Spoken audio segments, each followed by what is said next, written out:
எப்ராயிமே உன்னை எப்படி கைவிடுவேன்?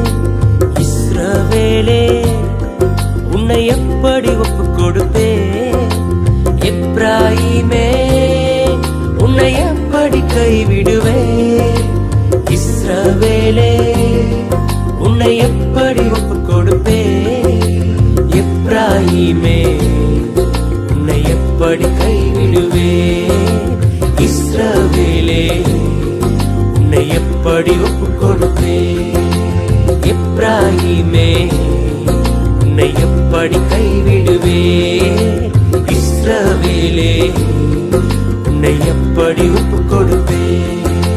மனுஷரை கட்டி இழுக்கும் அன்பின் ஆண்டவரே, அன்பின் கயிறுகளா என்னை இழுத்து கொண்டவரே,